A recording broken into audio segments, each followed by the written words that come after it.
En esta oportunidad nos acompaña la señora Nelda Castro. Ella es docente y nos va a contar un poco de la cotidianidad y cómo se modificó su cotidianidad a partir de un diagnóstico como paciente renal crónica. Primero, presentate vos. Bueno, mi nombre es Nelda Castro, como ya lo dijiste, Cristian. Soy profesora de educación especial jubilada y la detección de esta enfermedad eh, para mí fue bastante impactante porque yo no podía creer. Eh, Cuando la doctora me dijo, sos una enferma renal, dije, no puede ser si yo nunca tuve ningún tipo de síntomas. Efectivamente, era así.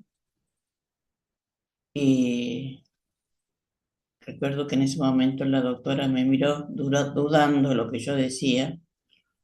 Es que realmente lo mío fue asintomático. Yo los últimos tiempos, antes de que me detectaran con seguridad lo que yo tenía infecciones urinarias seguidas. Por ese motivo acudo al médico y ahí el médico me pidió un estudio no sobre riñones, sino sobre el funcionamiento de los riñones. Bueno, efectivamente, mis riñones no estaban funcionando, eh, lo cual me producía toda esta serie de inconvenientes a nivel orina. Lo que también yo notaba era que no tenía mucho color, olor menos, pero yo decía, bueno, será una cuestión pasajera, siempre mirándolo desde ahí. Todo esto le informo a la doctora. Y cuando sale el resultado de estos análisis, la creatinina estaba altísima. Cómo era el contexto previo a esto? ¿En qué situación? ¿Qué estabas transitando Sí, hasta estábamos llegar a pasando, este desenlace, digamos?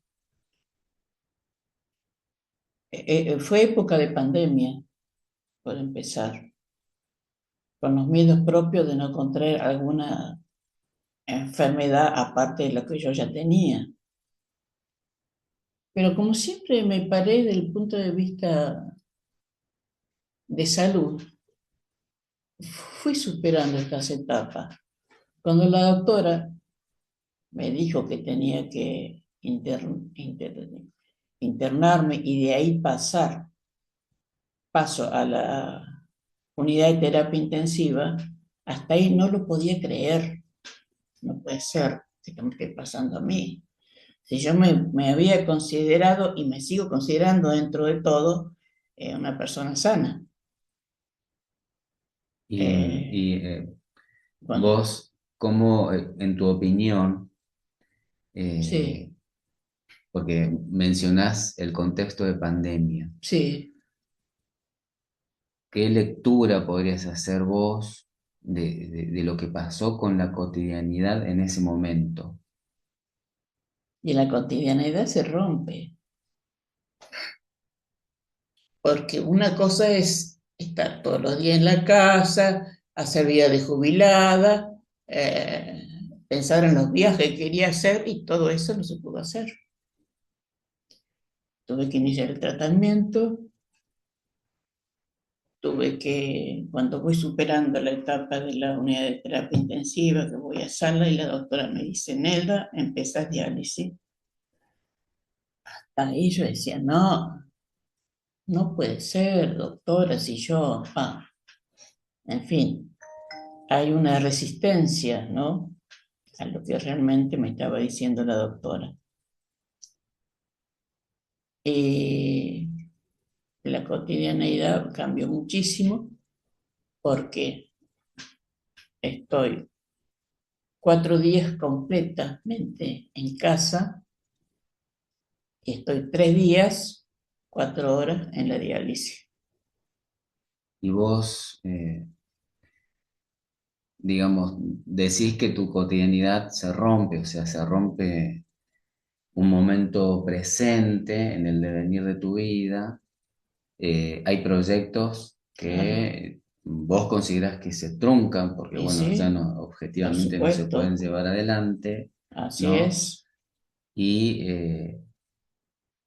a partir de esa, digamos, de ese análisis que haces, que decir, bueno, esto que era ya no puede seguir, ¿no? Ya no más. ¿Cómo te paras frente a esta nueva realidad, digamos, que te toca transitar? Bueno, el otro paso es asumir lo que tengo. Yo considero que una vez que uno asume el proceso por el cual está pasando, todo lo demás se viene a armar solo. El asunto es tratar de superar esa resistencia, porque eso también te involucra un cambio. Y sabemos que los cambios no se dan así nomás, es todo un proceso de situaciones.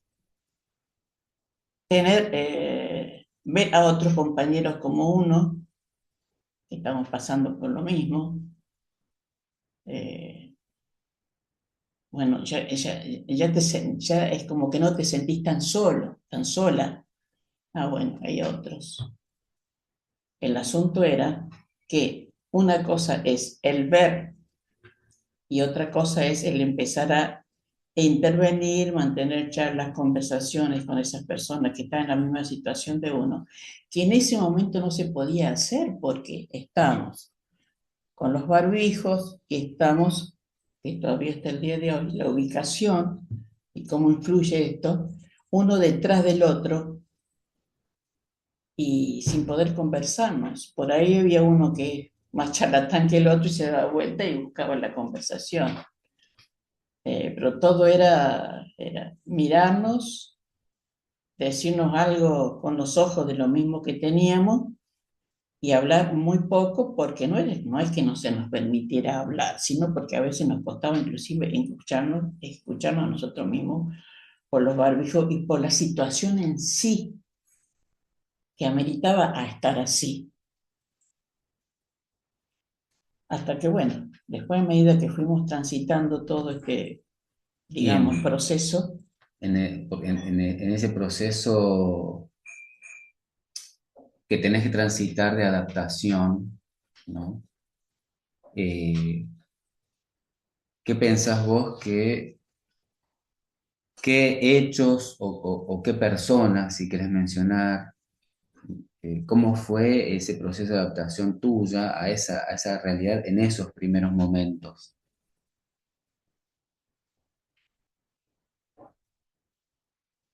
no, fue una adaptación,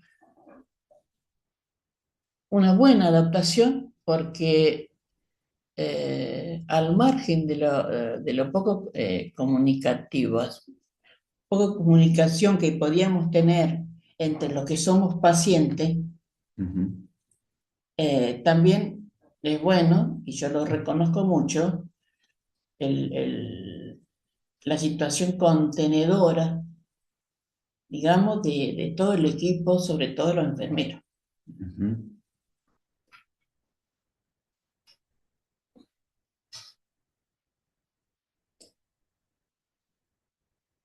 Pienso de que eso ayuda, ayuda mucho porque el ambiente no es un ambiente frío, eh, con los únicos que podíamos tener una charla, digamos, frontal, cara a cara, era con el enfermero que nos hace la conexión. Y con los médicos, que por estamos divididos por el grupo de 15 y yo estaba dentro del segundo grupo, tenemos un médico, para cada grupo hay un médico. los enfermeros van variando. Un día conectan uno, otro día conectan otras, enfermeros o enfermeras. Pero con quienes más comunicación teníamos cara a cara, es justamente con ese enfermero que es el que más se acerca a nosotros a conectarnos. Y fuera del contexto del centro de diálisis, ¿dónde estaba el grupo contenedor? Y la familia.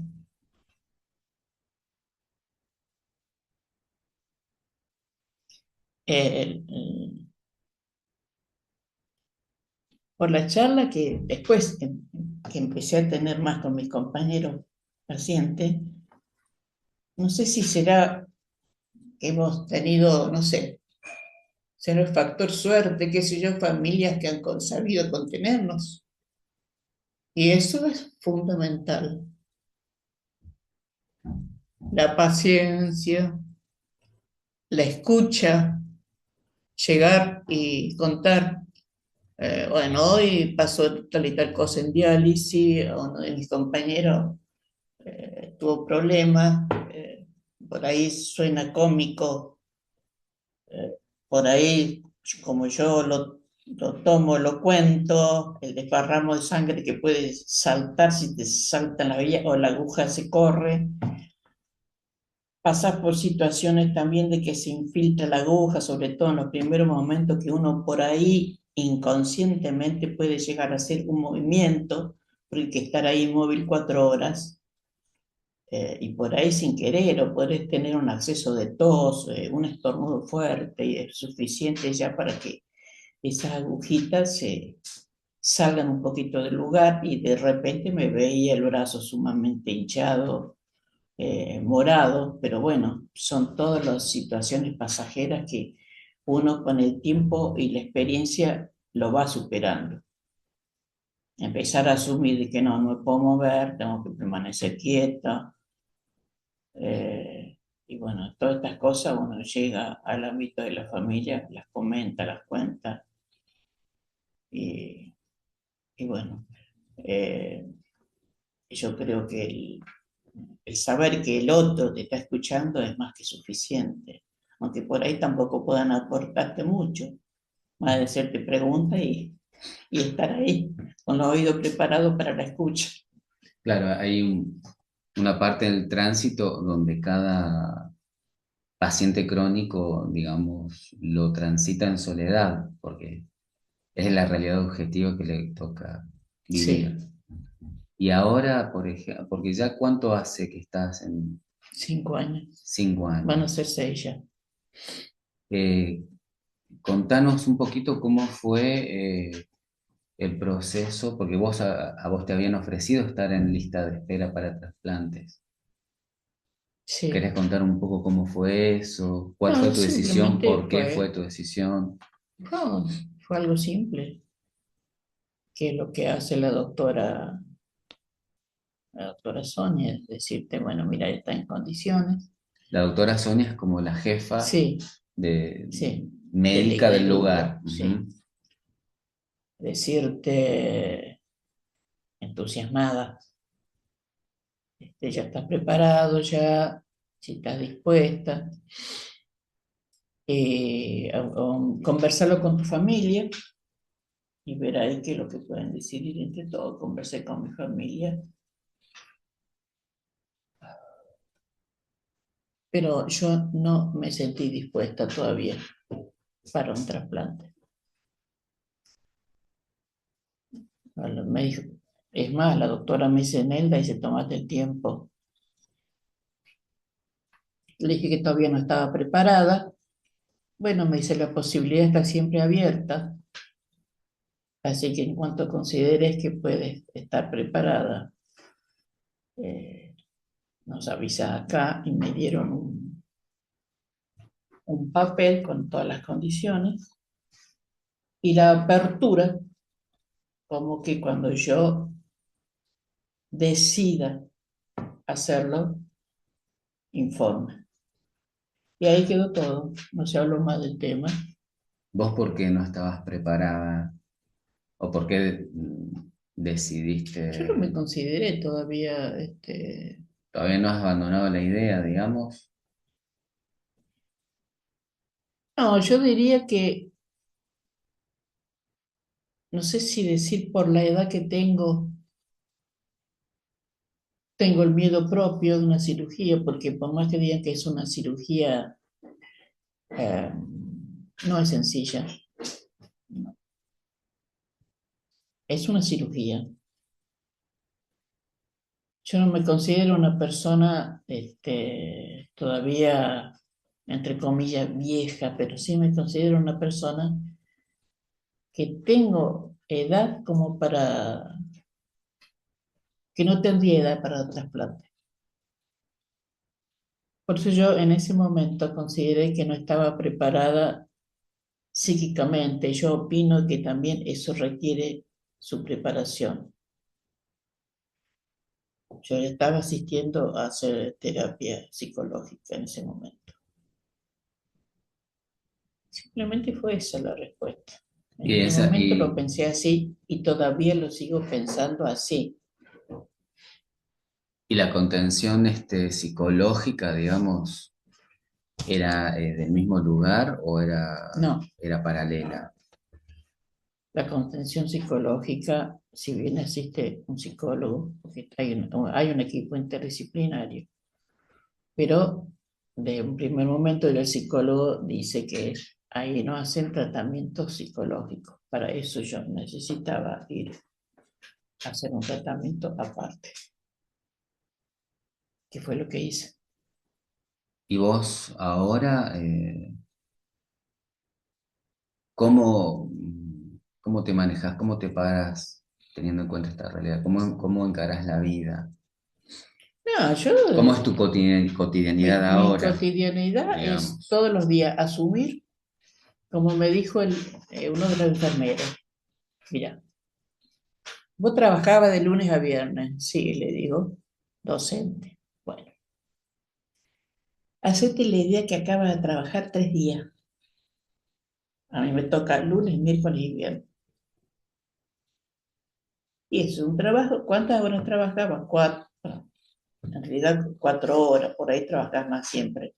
Bueno, acá va a estar 4 horas, trabajando 3 días. Entonces empecé a asumir eso. ¿Viste? Ujú. Eh, Me tocan tales días.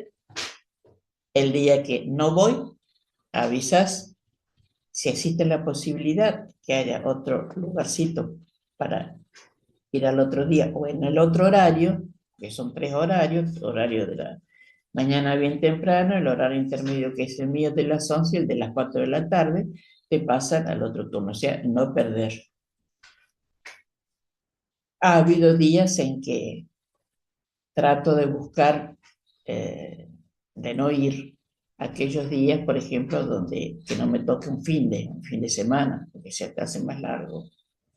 Entonces, por ahí digo un día miércoles, bueno, a ver, martes, miércoles, jueves, no voy a diálisis. No voy a llamar, directamente aviso que no puedo ir no sé, por cualquier cosa. Y voy el día viernes. Y no pasa nada, porque a la larga, a la corta, son decisiones propiamente de uno. Uno es dueño de su propia vida, uno es dueño de su salud.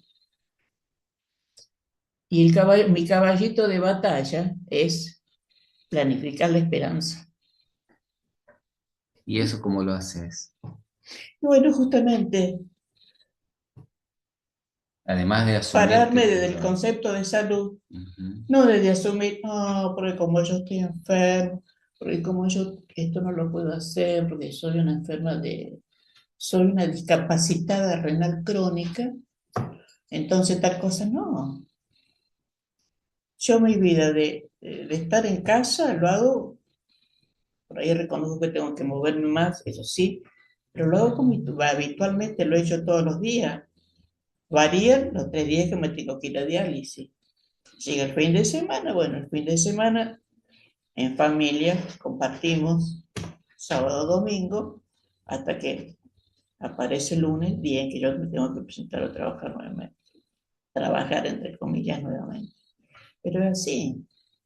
Pensar de que todos los días, si bien es cierto, son iguales, pero no es así, todos los días no son iguales.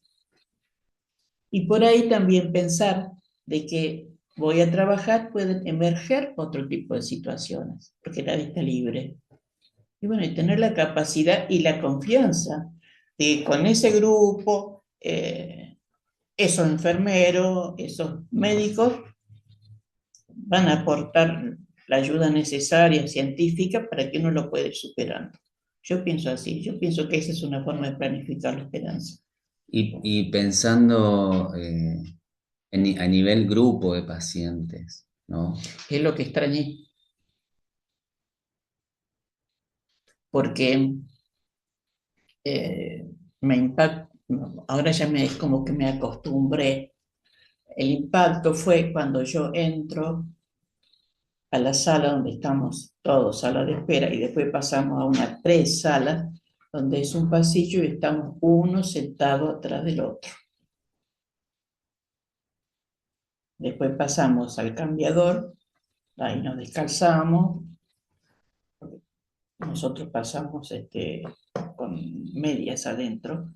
Después cada cual se divide a su lugar, cada máquina tiene su nombre, el filtro tiene su nombre y ahí nos ubicamos en unos sofás que son bastante cómodos, digamos, dentro de todo, por ahí, qué sé yo, te pueden pasar cosas, por ahí está el apoyabrazo muy alto, muy bajo, bueno, pero dentro de todo se arreglan, los enfermeros te arreglan, te solucionan todo dentro de sus posibilidades. Y ahí sentarnos a esperar las 4 horas, Y bueno, con la conexión que corresponda. y cómo ya pensando en el aquí y ahora y pensando el futuro, porque digamos, planificar la esperanza tiene que ver con proyecciones a futuro, digamos. Vos, desde el punto de vista de los pacientes, Sí. ¿qué pensás que se podría mejorar? ¿Cómo se podría trabajar, digamos, para mejorar el entorno, la situación, la calidad de vida, si se quiere, de la gente que se trata ahí? Yo pienso que o podríamos sentirnos mejor los pacientes si compartiéramos más charlas respecto a toda esta temática, sí, y también pues, con nuestros temas particulares. Y pienso que en eso influye mucho también la posición, los espacios en los cuales nos sentamos. Y yo pienso que no nos ayuda mucho estar uno atrás del otro, aunque como ya te dije antes, buscamos, ¿no es cierto?, conexión, o sea que las sillas están así, nosotros nos sentamos de costado para conversar con este que está atrás, con el que está adelante. Claro, porque desde lo grupal es algo que llama, y si sos una persona que necesita la comunicación, lo vas a hacer. Yo pienso que quizás el espacio, quizás no, el espacio influye mucho, Hay como una necesidad de reconocimiento entre por pares. supuesto, por supuesto. Y Así es es. interesante esto que decís, cómo el escenario solamente, se me ocurre, ¿no? Que a lo mejor solamente cambiando esos sillones, en vez de estar uno detrás del otro, pudieran verse el uno al otro, ya sería, que es entre comillas, una pavada, como simplemente girar un sillón, pero ya sería un montón desde el punto de vista de la salud. Por supuesto, y al respecto también, cuando empezamos a ir sin los barbijos, conocernos más, porque vos ves la mitad de la persona y la identificás también por el peinado, por los ojos, por el color de pelo, pero de acá para acá no veías. Y pasó, vale, mucho tiempo que íbamos con barbijo. Y eso también influye mucho, el verse, el cara a cara. Y una cosa es hablar detrás del barbijo Y otra cosa es hablar sin el barbijo. E inclusive, para los que tenemos otro tipo de problema, como lo que lo estoy pasando ahora, el auditivo, se escucha más y mejor. El Que hablar sin el barbijo para la escucha del otro también es bueno. el barbijo tiene como una carga simbólica de la boca tapada, ¿no? Y eh, pensándote desde acá y si pudieras volver atrás y hablar con una Nelda más joven, ¿en qué momento de tu vida te gustaría encontrarte? ¿En la infancia, en la juventud? No, en la infancia no tanto. Ujú. Si bien es cierto, tuve una infancia bastante linda, positiva, feliz. Me gustaría más la etapa de la adolescencia. Y bueno, ¿y ahí qué le dirías? Esta Nelda más madura a esa otra Nelda adolescente. Sí,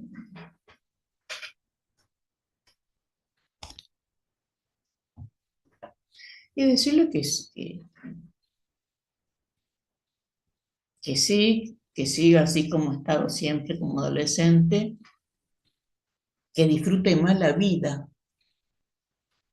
porque por una cuestión, no sé si decirte, como prejuicio, padres muy cuidadores, no quiero decir sobreprotectores, porque no era tan así, muy marcadores de tiempo, de horario,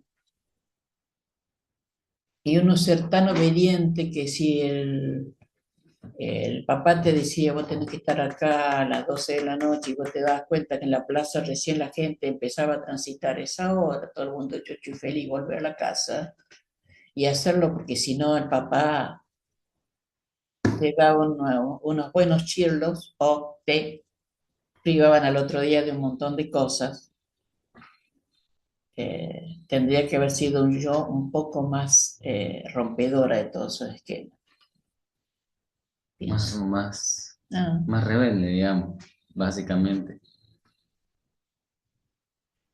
yo pienso que tendría que haberlos desafiado más a mis padres. Yo no los desafiaba.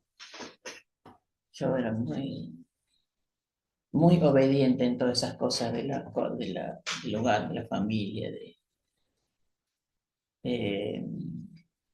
de lo que nos metieron las monjas, ser una obediencia como tenía que ser una persona una joven, entre comillas, muy de su casa, guiada siempre por el espíritu religioso y no desafiar las normas porque era caer en pecado. Bueno, ya vamos cerrando. ¿Y cuál sería tu mensaje para una persona que se encuentra con un diagnóstico como este? ¿Cuál sería el mensaje que le darías a esa persona? ¿Qué le aconsejarías? Y el mensaje sería siempre el optimismo.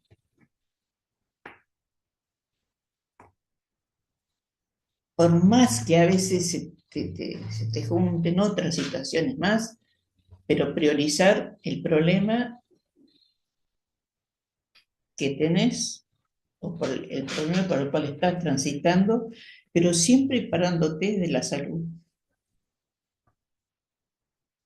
Parece que con eso es más que suficiente porque quizás para mí me resulta fácil hablarlo ahora, quizás en los primeros momentos no, porque, como te dije antes, me costaba asumir tener esta insuficiencia renal. Y después, cuando la doctora me da el certificado y me dice tenés que ir al policlínico, y ahí dice eh, mm, discapacitada renal, y también te impacta, porque yo digo, si yo no soy una discapacitada, si yo puedo hacer tantas cosas, puedo ser Gimnasia, obviamente, una gimnasia adaptada a mi problema, pero yo pero bueno, pero es la realidad que me ha tocado y que me está tocando pasar, vivir. Lo Bueno, importante es que desde el sentir yo me siento bien. bueno, muchas gracias. Y bueno, Gracias a seguiremos. vos, hijo.